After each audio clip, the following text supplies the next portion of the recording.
Olá, sejam todos muito bem-vindos para mais um culto online. Que a presença de Deus venha sobre você e que durante todo esse culto o seu coração esteja conectado com o coração do Pai. Antes de passarmos para a palavra, se inscreva em nosso canal e ative as notificações para ficar por dentro de tudo. Fique agora com uma palavra poderosa vinda diretamente do coração de Deus para a sua vida. Deus abençoe.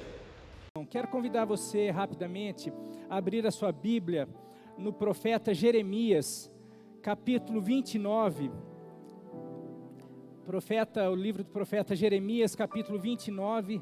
Vamos ler do versículo 4 até o versículo 14. Um texto, vocês vão perceber, muito atual.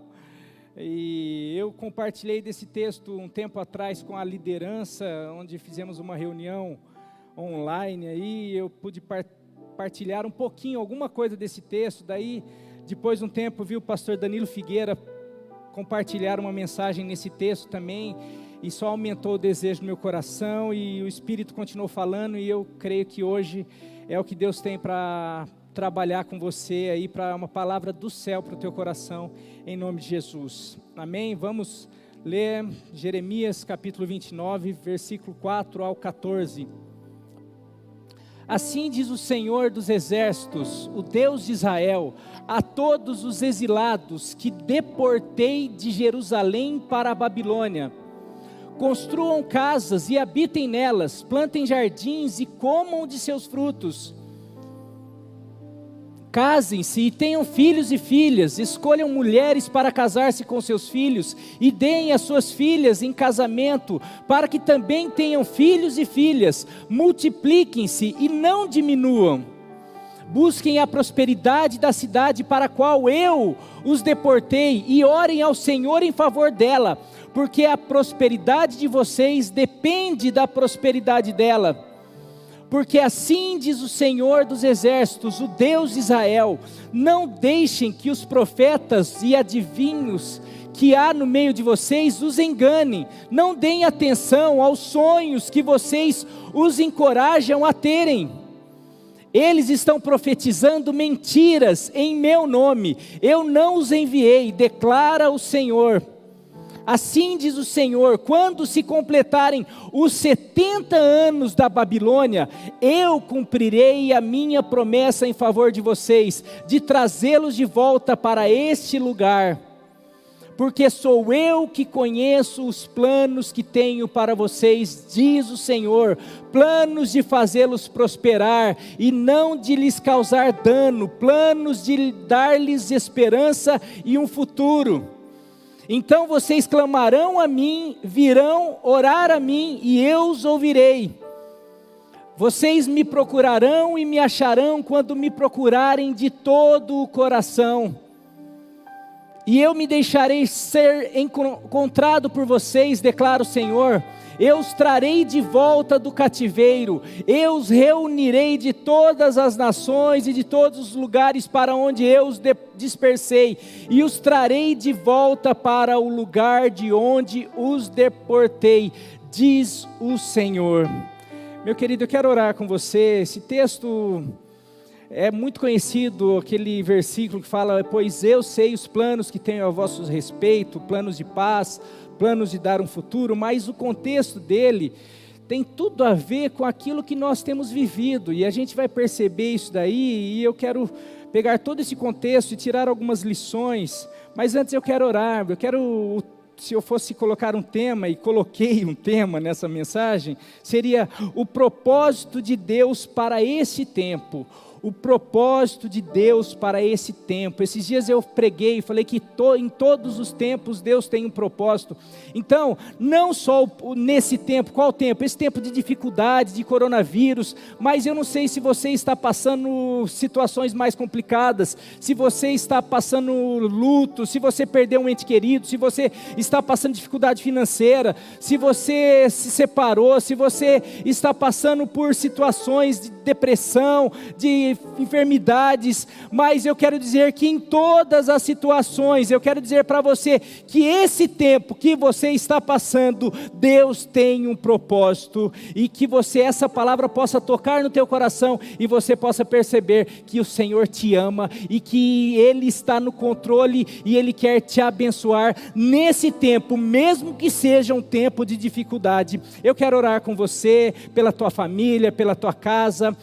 Deus, nós estamos aqui como igreja, e nós queremos te adorar, te exaltar, e pedir a tua bênção nesse momento. Queremos pedir que o Senhor abençoe o teu povo.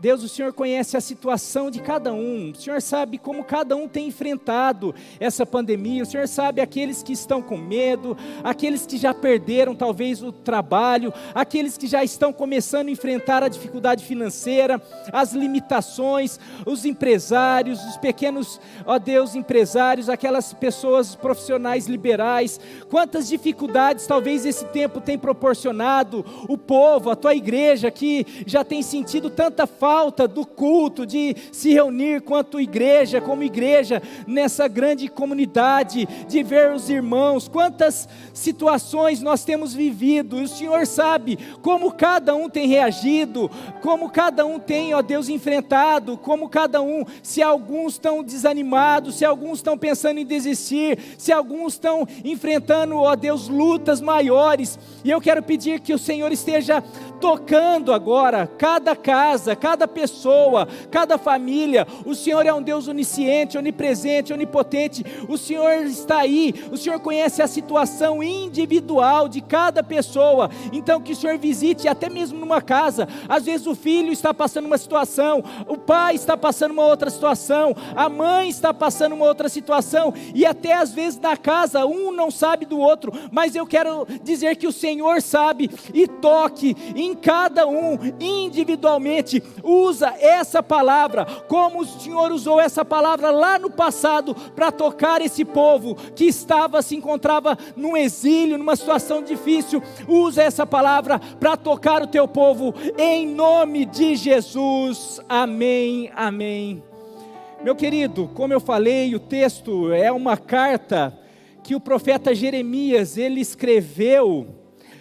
Deus pede para que ele escreva uma carta para um povo que estava na Babilônia, era um povo de Deus, mas que tinha sido deportado, eles tinham sido o exército de Nabucodonosor, Babilônia, eles entraram em Jerusalém, e invadiram e levaram escravos, venceram a batalha, e levaram escravos o povo de Deus, e muito do povo de Deus, famílias do povo de Deus, se encontravam não mais em Jerusalém, mas se encontravam na Babilônia, como escravos agora. E esse povo, com certeza, tristes, abatidos, desanimados, e de repente, eles longe da cidade, e a cidade do templo, o povo de Israel, o povo judeu, eles praticamente o templo era o lugar da habitação de Deus. Hoje nós sabemos que Deus não habita em templos feitos por mãos, mas naquela época, Deus habitava ali naquele lugar, então, como se tivesse rompido, agora eu estou longe da minha igreja, eu estou longe do meu templo, eu estou longe da cidade, eu estou no lugar, e tudo isso gerou tristeza, desânimo, e agora, o que a gente vai fazer? Acabou o culto, como que nós vamos sentir a presença de Deus, como que nós vamos cantar, como que nós vamos adorar ao Senhor, aqui nessa terra estranha, como que a vida acabou, será? E Deus pede para o profeta enviar uma carta para aquele povo. Isso mostra que Deus, independente da situação ou independente do lugar, o Senhor sempre se preocupa com o seu povo, o Senhor sempre manda, envia uma palavra, quer seja por carta. O profeta não estava perto deles, mas Deus pede para o profeta escrever uma carta e enviar uma carta. Hoje você não está perto do seu profeta, mas hoje não é uma carta, mas é uma internet, é uma mensagem, é um celular. E o Senhor está usando hoje. Talvez você não pode ir à tua igreja, você está longe do teu pastor, mas o Senhor está usando meios. Naquela época era carta, hoje é a internet, são tantas coisas, mas o Senhor está usando, e eu quero declarar, assim como o Senhor usou aquela carta para motivar, para consolar, para orientar aquele povo naquele tempo, hoje o Senhor envia essa palavra para te consolar, para te orientar, para trazer um norte para você, em nome de Jesus. E como eu falei, uma das coisas que Deus estava querendo falar para aquele povo é que, olha, esse tempo não é um tempo por acaso, não foi uma coisa à toa, não foi um acidente, tudo isso que vocês estão passando, e não é para vocês se prostrarem. Eu tenho um propósito em todas essas coisas. Eu sou o Deus que está acima de Nabucodonosor, está acima da Babilônia, está acima da China, está acima do Brasil, está acima das nações, dos governantes. Eu sou o Deus que tem o controle de todas as coisas. Então tudo que acontece com você, se você é povo de Deus, não é por acaso, não existe acaso, não existe sorte para quem é filho de Deus. Na verdade, o que Deus estava falando nessa carta, e a gente vai perceber, é que em todas as coisas, Deus está agindo, em todas as coisas, Deus está trabalhando. E eu quero o propósito de Deus para esse tempo. Qual era o propósito de Deus para aquele tempo? E eu quero tirar, qual é o propósito de Deus para esse tempo? Primeira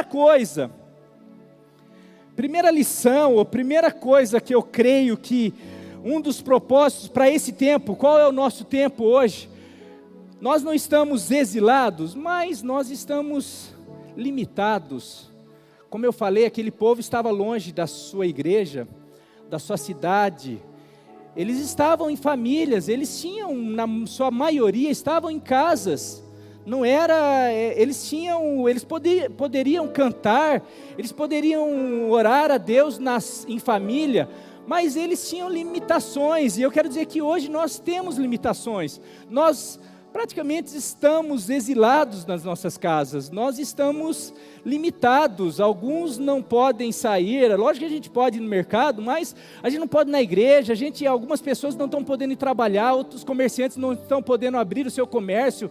Eu sei que nós muitas vezes, e é um tempo de limitação, e eu escrevendo aqui, esse tempo de reclusão, é um tempo de confinamento, mas na ótica de Deus, esse tempo não é um tempo de reclusão ou de confinamento, na verdade, é um tempo de tratamento, é um tempo de alinhamento, é um tempo onde Deus quer nos tratar, é um tempo que Deus quer nos alinhar. E a primeira coisa, o primeiro propósito desse tempo para nós, e que eu percebo, é o que nós precisamos é alinhar a nossa percepção. O propósito de Deus para esse tempo é alinhar a nossa percepção. Eu quero que você leia o versículo 4 de Jeremias 29. Assim diz o Senhor dos Exércitos, o Deus de Israel, a todos os exilados que deportei de Jerusalém para a Babilônia. Olha só. Olha como já a percepção, porque a percepção que eles tinham, que eles estavam revoltados, que eles estavam desanimados, que eles estavam tristes, e eles estavam querendo guerra, eles estavam querendo se rebelar, se revoltar, era porque a noção que eles tinham, e é a noção natural, que quem deportou eles foi Nabucodonosor, foi o exército inimigo, foi o inimigo que foi lá e levaram eles cativos. Mas de repente vem Deus e fala: não foi Nabucodonosor, não foi o exército inimigo, não foram os babilônicos, foi eu que levei vocês. Isso tem uma coisa muito, olha, como você está enxergando os fatos, como você está enxergando o coronavírus, como você está enxergando os governos, a situação, tudo isso, quem é o culpado para você? Qual é a percepção tua de tudo isso? O que Deus estava falando para aquele povo era: vocês precisam mudar a percepção. Não foi Nabucodonosor, não foi a Babilônia, não foi o exército inimigo. Ou seja, hoje não foi a China, não é a China, não é o Bolsonaro, não são os governantes, não é o vírus. Na verdade, sou eu que estou permitindo todas as coisas, sou eu que estou conduzindo vocês em todos os caminhos, em todos os seus passos. Isso muda tudo, porque senão a gente se revolta.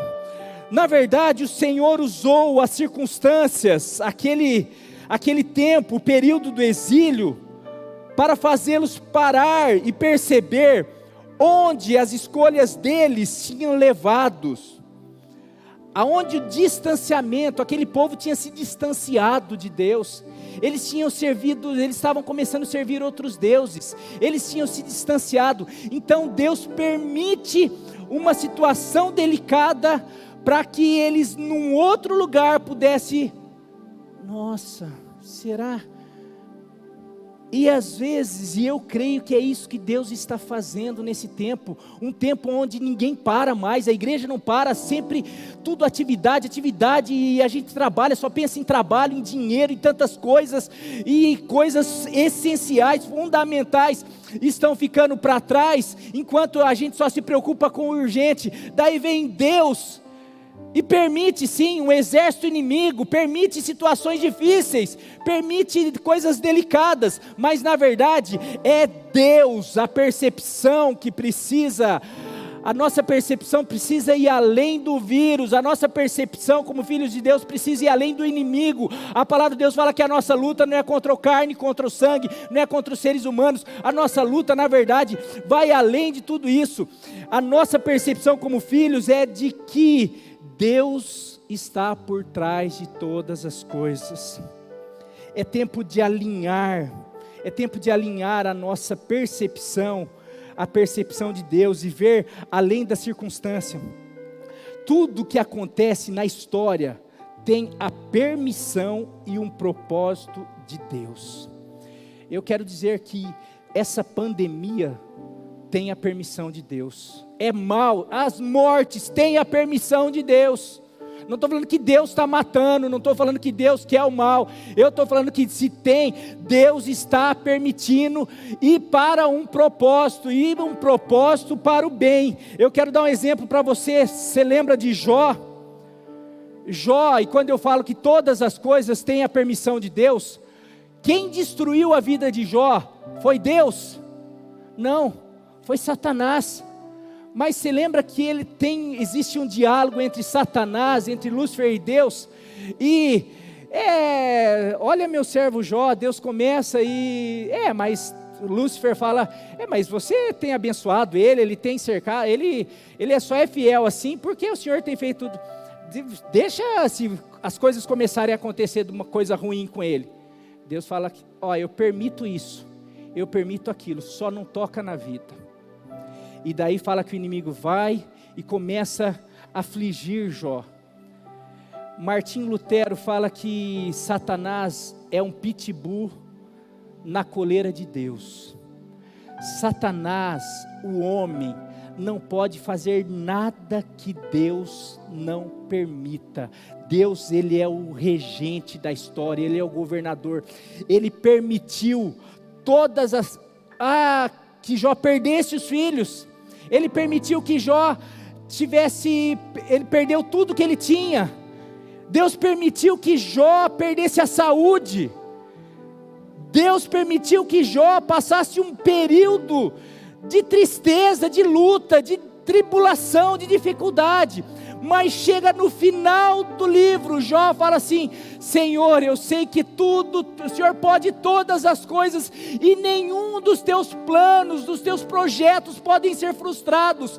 Antes eu te conhecia só de ouvir falar, mas hoje os meus olhos te veem. Hoje eu te conheço de andar contigo. Hoje eu te conheço muito mais. Hoje a minha percepção mudou totalmente. Deus permite situações para que a nossa percepção seja mudada. E meu querido, eu quero dizer, se a igreja, se a gente continuar nesse nível de Bolsonaro, de Dória, de vírus, de luva. Não que a gente tem que tomar os cuidados, eu estou falando toda vez, eu não estou. Mas o povo de Deus precisa ir um pouquinho além disso. Nós estamos muito naturais, nós estamos muito, pegou, não pegou, morreu, não morreu. Meu querido, o que o Senhor está falando é que todas as circunstâncias só têm um objetivo: é mudar a nossa vida, é mudar a minha história, é mudar a minha percepção, é trabalhar a minha vida. Você sabe o que o grande problema nosso é que nós só buscamos a Deus para ser curados, nós só buscamos a Deus para Ele resolver o problema do vírus, nós buscamos a Deus para Ele curar a minha filha, nós buscamos a Deus para Ele resolver a minha situação financeira. E na verdade, Deus Ele está muito mais preocupado em resolver a nós mesmos. Ele usa circunstâncias, na verdade, e Ele está usando tudo isso que nós estamos vivendo. Ele usou aquele exílio, Ele usou aqueles 70 anos para fazer com que o povo pudesse cair na real e perceber o quanto eles tinham se afastado do Senhor, como eles estavam tão longe. Eu quero dizer, esses dias ontem acho que falei para a Nilva, a gente estava assistindo televisão, a gente não tem assistido tanta televisão, mas comecei a assistir, daí um pouquinho que eu assisti, eu falei: Nilva, cara, a gente está no final mesmo das coisas. Ela falou: por que você está falando? Não, eu falei: assistindo, é tanta futilidade, é tanta distração, é tanta coisa querendo fazer com que o homem só pense em comida, em dinheiro, em diversão, em entretenimento. É tudo para tirar o foco do que é importante, do que é fundamental, que é do Senhor. Lembra de José? E quando eu falo isso, porque eu estou querendo dizer que por trás de toda, inclusive do mal, está Deus. Lembra de José? José, ele vai para o Egito, os irmãos dele armam uma situação, quase matam ele, mas não, eles têm uma ideia de vender ele para o Egito, novinho. Ele vai para o Egito, ele passa por dificuldades, ele é escravo, ele é escravizado, ele se torna escravo, depois prisioneiro, ele come o pão que Deus amassou, porque crente não come pão que o diabo amassa não, o crente come o pão que Deus amassa. Mas ele passou por situações difíceis, e nesse tempo todo, ele podia estar lá, os meus irmãos, é o Potifar, é a mulher de Potifar, é o prisioneiro, é fulano, são as coisas. Mas olha o que ele fala no capítulo 45 de Gênesis, por favor, Gênesis 45, versículos 7 e 8, meu Deus, o tempo está voando, preciso correr. Gênesis 45, 7 e 8, Gênesis 45, 7 e 8, isso. Mas Deus, José falando depois quando encontra os irmãos dele, mas Deus me enviou à frente de vocês para lhes preservar um remanescente nessa terra e para salvar-lhes a vida com grande livramento. Assim, não foram vocês que me mandaram para cá. Tem outro versículo que fala: vocês tentaram mal comigo, mas na verdade não foram vocês que me mandaram para cá, mas sim o próprio Deus que governa, que está por trás de todas as ações. Ele me tornou ministro, Ele usou tudo isso para me tornar ministro do faraó, e me fez administrador de todo o palácio e governador de todo o Egito. Eu quero dizer, está difícil, você está passando por situações difíceis, esse coronavírus está trazendo uma tragédia, mas eu quero dizer que Deus está no controle, e Ele tem um propósito, e é um propósito para bem, é um propósito para nos levar para o centro da sua vontade, é para nos mudar a nossa percepção, tirar uma percepção só natural, e nos mostrar que nós somos muito mais, nós somos espirituais, nós não somos apenas dessa terra. Aliás, nós não somos dessa terra, nós somos seres espirituais e eternos, e nós um dia vamos estar para todo sempre com esse Jesus, e vamos entender todas essas coisas que nós não entendemos. Então, o primeiro propósito desse tempo é alinhar a nossa percepção, que você alinhe a tua percepção. Que o Senhor alinhe a sua percepção. A nossa percepção dita a nossa reação, meu querido. E eu vou dar um exemplo simples para você. Se a nossa percepção diante das circunstâncias, diante desse coronavírus, por exemplo, a gente acha que o problema é a China, ou só o vírus, o governo, as coisas estão aí, será que vão, como que vai ser? A nossa reação é ficar inseguro, é ficar com medo, é ficar até revoltado. Por que está acontecendo isso? A igreja estava no auge, e agora a gente está passando por isso. Está louco, viu? Essa é a nossa reação. Se a nossa percepção for que as coisas são aí naturais, mas se a nossa percepção é que Deus está por trás de todas as coisas, que Deus está no comando, que Ele é soberano, que Ele tem propósito para todas as coisas, a minha reação vai ser uma reação de confiança, de tranquilidade, de saber que Ele está no controle e de que Ele tem um propósito e um plano, e o plano dele é para o bem, em nome de Jesus. Amém, meu querido? Vamos lá, você tem que ouvir mais rápido, viu? Está muito devagar. Vamos lá, me ajuda aí.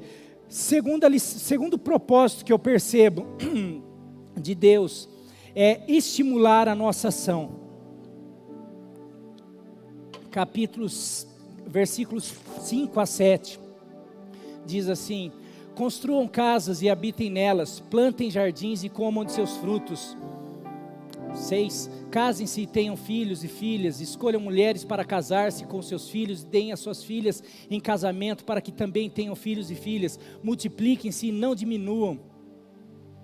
Busquem a prosperidade da cidade para a qual eu os deportei e orem ao Senhor em favor dela, porque a prosperidade de vocês depende da prosperidade dela. O que o Senhor está falando é, olha, porque a primeira coisa, a reação nossa, quando as coisas não saem do nosso jeito, ou tem algum problema, a gente começa a retroceder, a gente recua, a gente para, a gente começa a se decepcionar, e o que Deus está falando está dizendo, a vida não acabou, não é o fim, não desanimem, pelo contrário, frutifiquem, multipliquem, continuem. A coisa está feia, mas não é para terminar. Vocês estão aí, mas não é agora para ficar chorando só nos cantos. Dá para vocês me servirem, dá para vocês me adorarem, dá para vocês me buscarem, e mais, dá para vocês continuarem a vida. Deem casamento, não vamos diminuir, pelo contrário, é tempo de crescer, é tempo de romper, é tempo de se multiplicar, porque esse povo estavam, como eu falei, muito tristes. Tem um salmo que expressa como eles estavam, Salmo 137, versículo de 1 a 4, minha voz está pifando, não sei, vou tentar continuar. Salmo 137, versículo de 1 a 4, junto aos rios da Babilônia, esse povo que estava lá exilado, olha o sentimento deles. Junto aos rios da Babilônia, nós nos sentávamos e chorávamos com saudade de Sião. Ali, nos salgueiros pendurávamos as nossas harpas. Ali, os nossos captores pediam-nos canções, os nossos opressores exigiam canções alegres, dizendo: cantem para nós uma das canções de Sião. Como poderíamos cantar as canções do Senhor numa terra estrangeira?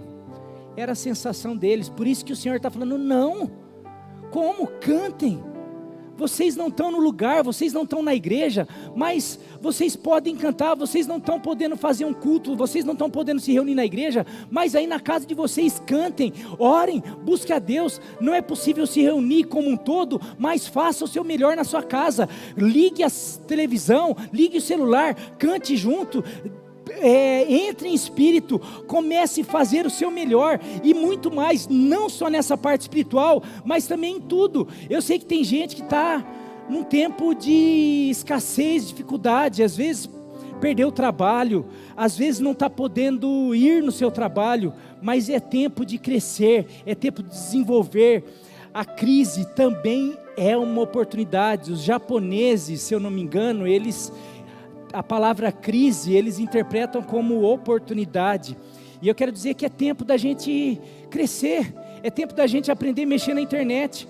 Se hoje é o meio, é tempo da gente aprender a falar para uma câmera. É tempo da gente aprender a fazer culto online. É tempo de você fazer curso online. É tempo de você, na sua profissão, tentar melhorar. É tempo de você tentar pegar o teu negócio. Se hoje no local não é possível, leva para a internet. É tempo de você fazer um cursinho, de se capacitar. Eu lembrei, falando disso daí, do meu genro, o Alex. A Ana Laura fala que ele é o doido do curso online. Ele já fez mais de 20, 30 cursos. Ele pega cursos, ele procura ver os cursos mais conceituados. E ela um dia mandou o LinkedIn dele lá, né? Não sei, o negócio falou, pai, olha lá o currículo do Alex. E ela falou que vira e mexe, tem um monte de empresa lá que fica tentando contratar ele, mas muito por causa da capacitação. E daí, esses dias eu liguei sábado às 8 horas da noite lá, falando com ela, eu falei, deixa eu falar com o Alex. O Alex tá lá no escritório fazendo curso. Eu falei, puxa, mas sábado, nossa, ele não para, ele não sei. Mas, em contrapartida, eu falei, tá todo mundo em crise. Eu falei, e ele? Não, ele só está aparecendo mais trabalho para ele. Porque de alguma maneira aquilo que está dificultando, em todo mundo está difícil, ele está vendo uma oportunidade, ele está crescendo e nós podemos fazer isso, nós podemos investir na nossa capacitação profissional, na nossa vida espiritual. É momento da gente ler, pegar livros, ler a Bíblia, orar, buscar a nossa devocional. É momento da gente investir na nossa família. Esses dias eu vi uma cena que eu achei maravilhosa. Eu e a Nilva, nós passamos em frente, era umas 5 horas da tarde, 5:30, nós passamos em frente à casa do Lucas e da Kelly, ali da chácara, e a gente passa ali, geralmente a gente passa devagarzinho, para ver se, pelo menos de ver, a gente já mata uma saudade, fala um oi de longe. E a gente passando, a gente ouviu uma gargalhada, uma risada, totalmente escandalosa. Eu olhei para a Nilva e falei, o que é isso? E estava do lado da Isa, não estava do lado deles lá. Daí a hora que a gente olhou, estava o Lucas, a Kelly, a Manu e o Dani jogando bet. Eu falei, cara, eles jogando bet ali, o que é isso? Investindo. O que está a crise?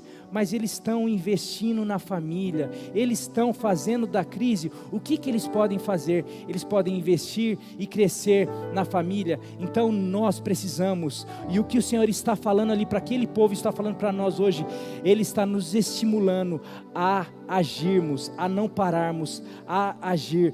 Olha só o que nós precisamos ser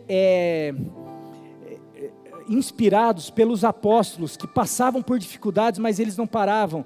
O apóstolo Paulo, quantas situações difíceis ele passou. Filipenses 1, de 12 a 14, por favor, Filipenses 1, de 12 a 14.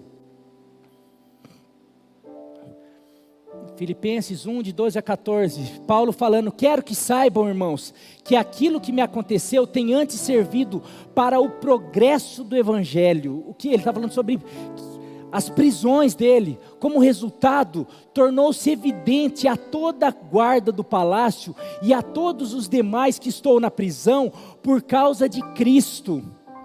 14. E a maioria dos irmãos, motivados no Senhor pela minha prisão, estão anunciando a palavra com maior determinação e destemor. Paulo está falando, olha, sabe que eu não estou encarando a minha prisão como, e agora, Senhor, eu não fiquei orando só para Deus me livra, Deus me liberta, pelo contrário, eu aqui na prisão, eu comecei a escrever cartas, eu comecei a pregar para um, pregar para o outro preso, pregar para o guarda, eu comecei a fazer, eu não me desanimei, eu não desisti, pelo contrário, eu agi em tempos de dificuldades, em tempos de escassez, em tempos de prisão. O que o Senhor nos ensina, esse tempo é para que a igreja não fique apenas em casa, ou seja, fique em casa, mas não parado, vá para a internet, vá gravar vídeo, vai pregar o evangelho através de mensagens, vai pregar o evangelho para o vizinho, vai fazer alguma coisa. Além de tudo isso aí, nós não podemos retroceder, pelo contrário, nós precisamos avançar, não podemos ser vítimas, pelo contrário, nós precisamos pegar esses exemplos de homens que sempre passaram por dificuldades, mas avançaram. E ali o que Deus estava falando: pessoal, não vamos casar, vamos fazer, vamos construir, ora pela cidade, não vamos orar pelo Brasil, vamos orar pelo Brasil, vamos orar pelo Bolsonaro, vamos orar pela saúde, vamos orar pelos hospitais, vamos fazer, não vamos parar não, pelo contrário, vamos avançar em nome de Jesus. Outro propósito desse tempo para mim, um dos propósitos, ajustar a nossa sintonia. Ajustar a nossa sintonia, meu querido. Versículo 8 a 10 de Jeremias 29. Porque assim diz o Senhor dos Exércitos, Deus de Israel: não deixem que os profetas e adivinhos que há no meio de vocês os enganem. Não deem atenção aos sonhos que vocês os encorajam. Olha só, não deem atenção aos sonhos que vocês os encorajam a terem.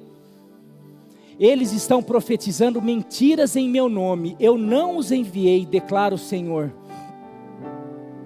Assim diz o Senhor: quando se completarem os 70 anos da Babilônia, eu cumprirei a minha promessa em favor de vocês, de trazê-los de volta para esse lugar. Meu querido, esse tempo é um tempo para ajuste, de ajustarmos a nossa sintonia.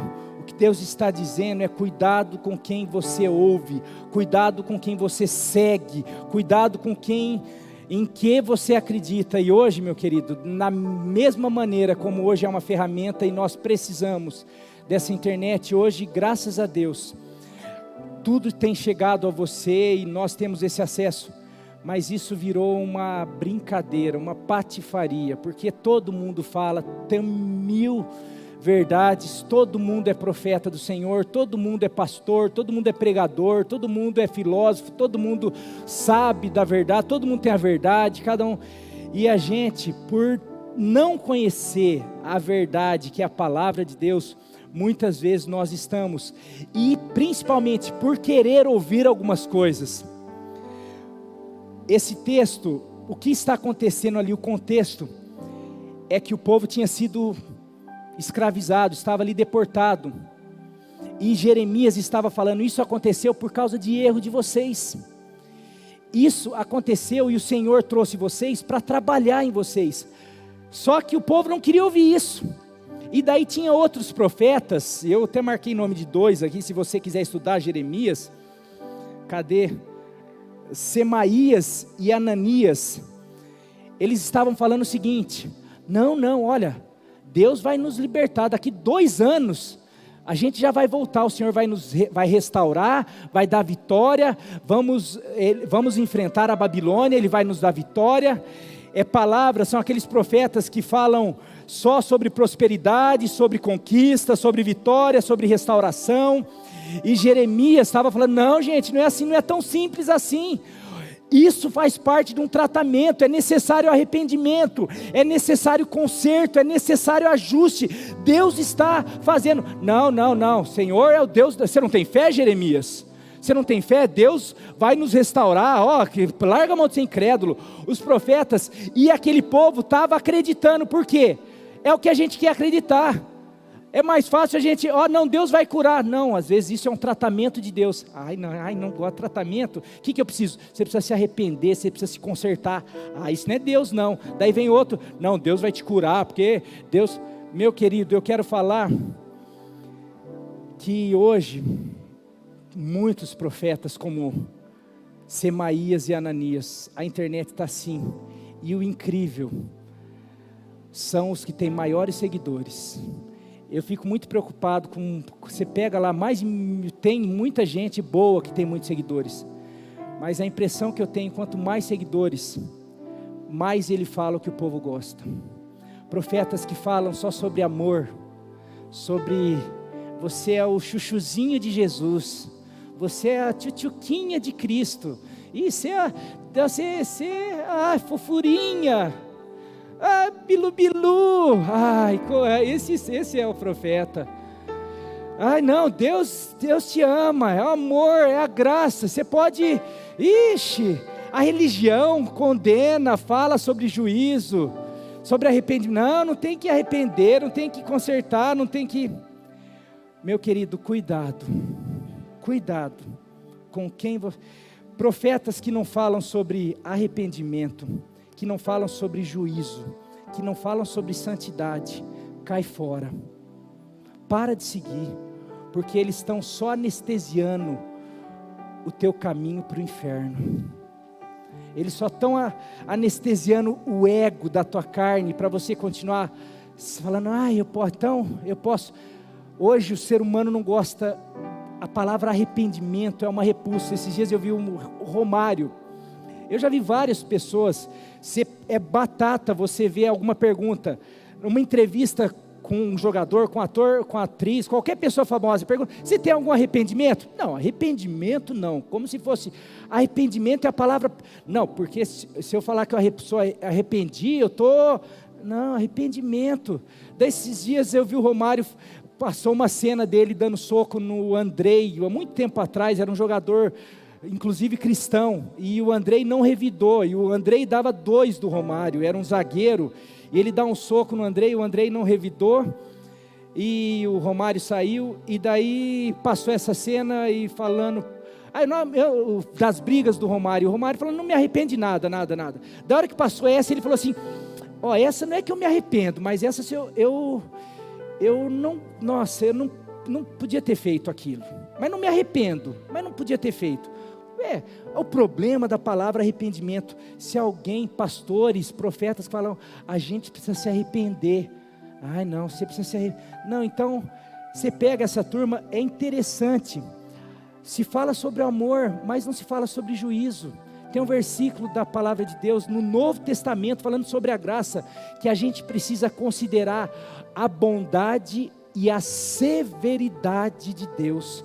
A gente, não é para só a severidade, não é só sobre, não, Deus é bom, Deus é amor, mas Deus é santo, Deus é justo, Deus é juiz, Deus veio, nos amou de uma maneira sobrenatural, mas um dia Ele vai voltar e a gente vai ter que prestar conta por aquilo que nós fizemos com esse tão grande amor. Em Hebreus 4 diz, como escaparemos nós se negligenciarmos tão grande salvação, se nós negligenciarmos esse amor, o que eu faço com esse amor? A minha resposta tem que ser, Senhor, eu recebo esse amor, eu me arrependo por tudo que eu fiz, eu quero te seguir.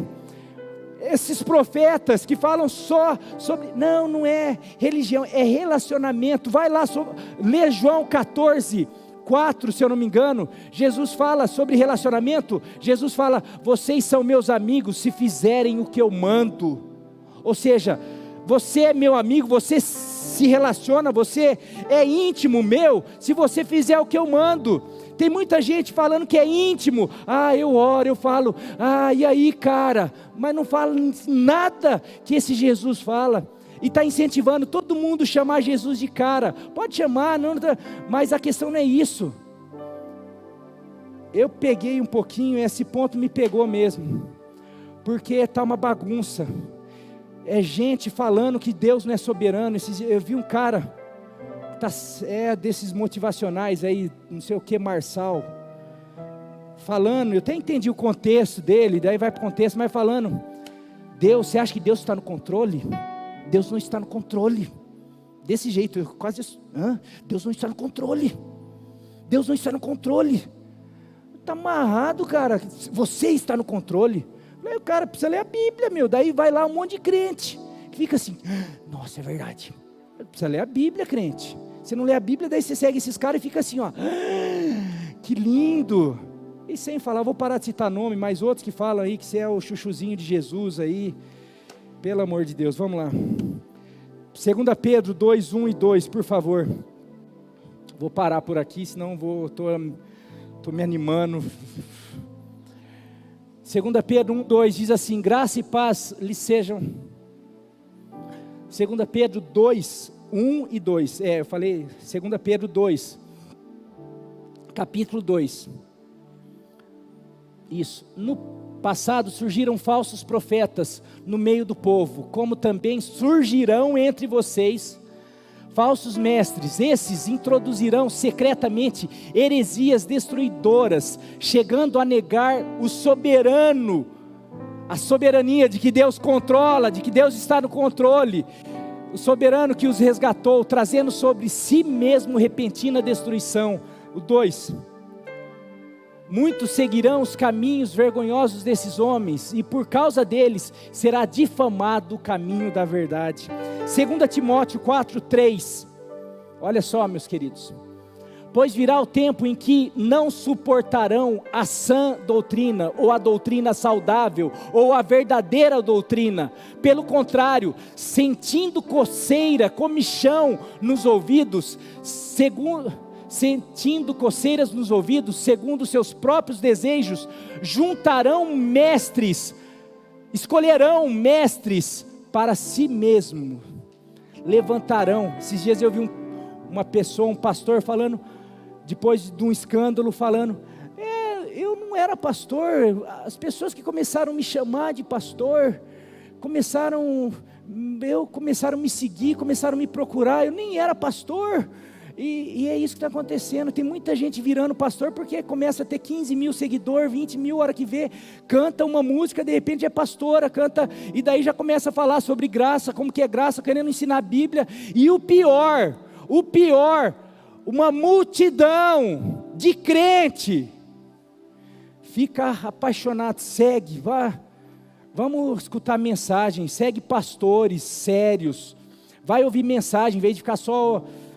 Em nome de Jesus, Deus abençoe. Eu vou terminar.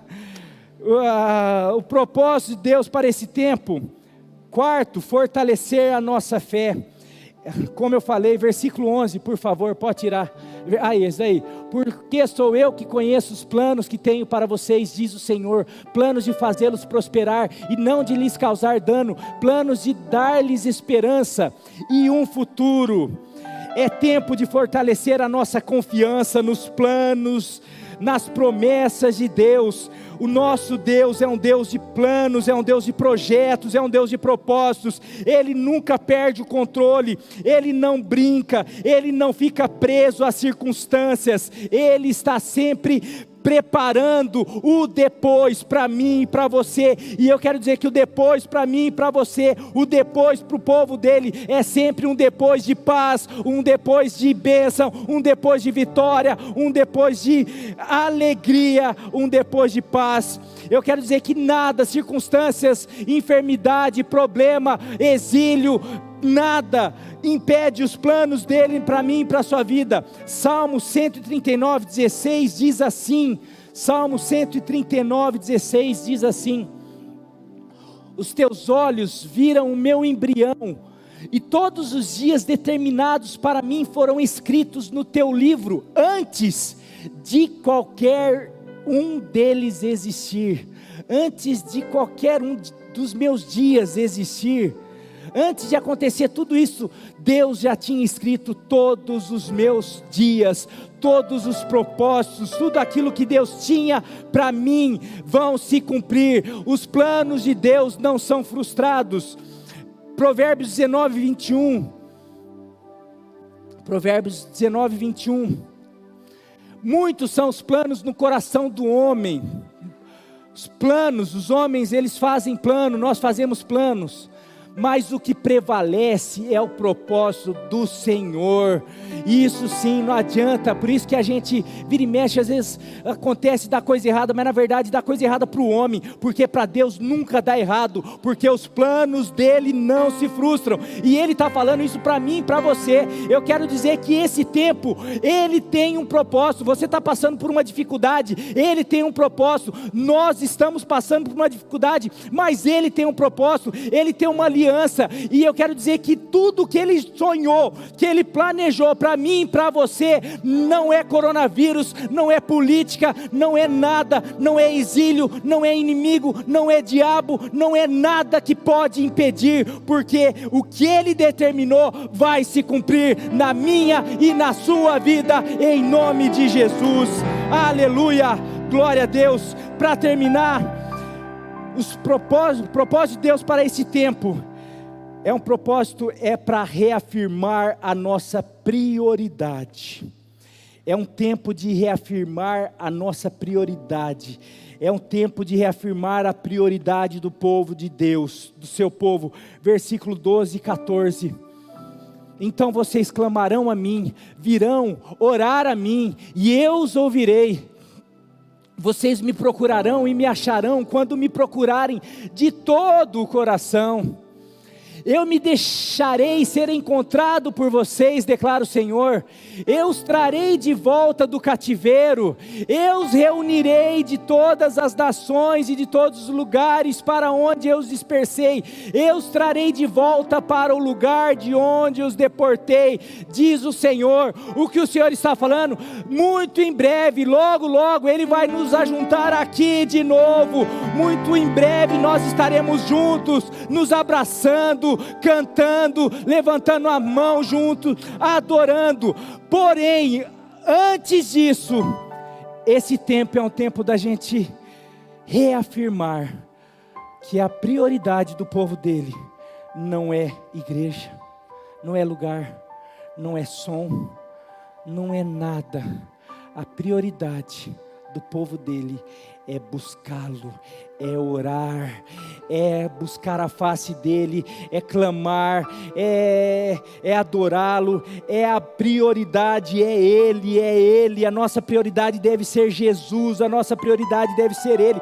O que ele está falando é que antes de eu cumprir o meu propósito, vocês precisam, porque enquanto vocês estavam em Jerusalém, enquanto vocês estavam lá no templo, enquanto vocês estavam juntos, vocês estavam distraídos com as cerimônias, vocês estavam distraídos com tantas coisas. Por isso que eu os trouxe vocês para cá, para que aqui vocês percebam que aqui vocês precisam orar, vocês precisam jejuar, vocês precisam buscar, e buscar de todo o coração. Não tem estratégia, a estratégia não é lugar, a estratégia não é música, a estratégia é o coração, é a vontade, é o desejo, é a paixão. Meus queridos, nós precisamos, Deus preparou esse tempo para aquele povo, e é muito interessante. Você pega os Juízes, você pega a história da Bíblia, todas as vezes que Deus permitia o povo dele passar por situações difíceis,